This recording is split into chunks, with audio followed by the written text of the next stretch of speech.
না খাওয়া ব্যথা পাস না তো? আহ কি রে, তোর জায়গা তো বড় মজার জায়গা, তোর আগে কইলি নাকি? দুলো ভাই সেই ভালো লাগতেছে। তোর বোনের এই জন্য তো আমার বোন কয় যে আরো জোরে দাও, এই লেগে তো কয়। আমার কাছে আমার একটাই অনুরোধ, আমার জাম্মাই মারেন, আমার একটু পানি খালি বাইর করে দেবেন, আমার আর কিচ্ছু লাগতো না, খালি একটু পানি বাইর করে দিবেন এনাফ। আমি আর কখনো আপনাকে ডিস্টার্ব করবো না, সত্যি কইতাছে। কি সমস্যায় বললাম রে, তোর বইনেরে সারা রাত জ্বালাইলা ঘুমাইবার দে না। পানি বাইর করতে আমার পানি তো শেষ, তোর পানি আমি করতে বাইর করুম? তোমার বুইনেরা দিছো, আমার তো দাও নাই। তোমরা দুইজন যা রোমান্টিক করো, যেভাবে খাট লাভ দেয় বাবারে, যেভাবে লড়ে, আমি দুলাভাই থাকতে পারি না। তুমি জাম্মাই পাও, আমার পানি একটু বাইর করে দাও দুলাভাই, প্লিজ দুলাভাই, এমন করো না।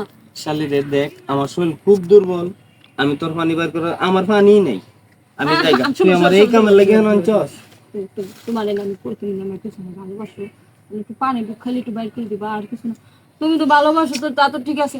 তারপর রাতে আকুরিলে ঘুমা, আমাদের একটু আসো না, এই গেলে এক কথা। দ্বিতীয়ত আল্লাহ, যে জোরে জোরে মারো, ঠাস ঠাস করে শব্দ আসে, খাট একেবারে কাফে এলাই, তা মনে করো ভাঙ্গেই যাইবো। এগুলি কি আমার কানে যায় না? আমি কি শুনি না? এখন তুমি আমার পানি বাইর করে দিবা, কেমন দিবা, কিভাবে দিবা আমি জানি না, আমি বাইর করে দেবো। এই দি বুঝি সারা রাত তুই শুনস? কি বিপদে পড়ছি, কারণ পানি যে বাইর করুম শুন। আমার তো তুই তোর বইনা তো দেখছো সারাটা রাত কি হইতাছে। ল্যাংসা কথা বলে কাজ হইতো না। আমার কিন্তু পুরো মানে মানে কি কইতাম, আমি আর সহ্য করতে পারতাছি না। আমার একেবারে এইভাবে দেখতে চাইতে নিশ্চয়ই দেখো। দেখতাছি তো ঠিক আছে, এখন কি তোর পানি বাইর করাই লাগবো? হ্যাঁ, কেমন পর বাইর করে দাও। আমার কিন্তু শরীর দুর্বল, খুব দুর্বল। আমার ওই তুই দুধ ডিম খাওয়াবি পানি বের করে দিলে? দুধ দরকার আমার আসল আসল জিনিস খাওয়ানো তোমার, তুমি চিন্তা করো না, কিন্তু বাইর করে দাও। আফুল লাগে যেমন করো, খাটেই ভাবে এইভাবে লড়ে, সে সময় দোষ হয় না, সে সময় আফুল কইতে পারো না, দিও না, পানি বেরো না, দুর্বল হয়ে যাবে। আমাদের তো সমাও না, দেই না। আমি প্রতি রাত্রে আমি খালি কান দিয়ে শুনি তোমরা কি করো। ডান্ডা যে বড়, এটা তুই নিতে পারবি? পারবো না, আমার পানি বের করো। কি কস, পারবি তো? আমার পানি এই গাছে লাগালাম দিমু। তোরা দুই বোনের যন্ত্রণা আমার এই দেশ ছাড়ান লাগবে, বুঝছিস? আল্লাহ, তোর বোনের কই রে, কোনো মজা পাই না, বুঝছিস? তোরে কই রে জিন্দাগারা পেলাম, তোর জায়গাটা সলিড। সলিড না, কিন্তু কথা কি জানো, তোমার না আগাছে গোড়াছে হয়ে গেছে। তোর বোনের চুষতে চুষতে সব মাল আঘাত লাগছে। আমি কি করবো?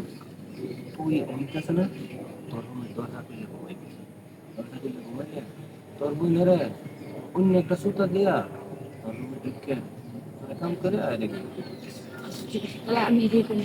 আর যে না শুনি তুমি আমার আমার বোনের খাটকা পাইতেছো। আরে না, আরো কাটকা পাইতে বলবি? তোর কাছে আমি যে, তোর বোন একটা সমুদ্র হয়ে গেছে, তোরটা তো অনেক পুকুর। ঠিক আছে, এই সমুদ্র তারা যেমন সহজে। আবার তুই তো আমার জন্য টাইম নিয়ে এসেছিস, আমি আবার তোর বোনের কিন্তু বুঝতে। আরে পাগল কইতাম মানে, তোমার মাথা ঠিক আছে, কিন্তু তুমি তোমার পানিটা ভাই করে দিছো না, কিন্তু সেই ভালো লাগতো তোমার জিনিসটা যে এত মোটা, আগে জানা ছিল না।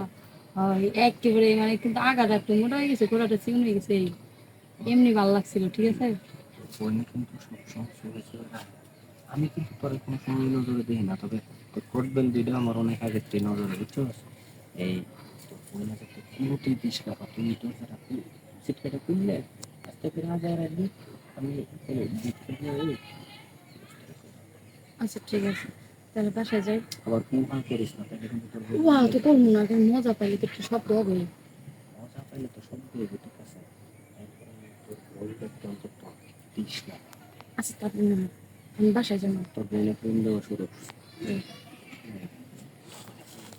জায়গা।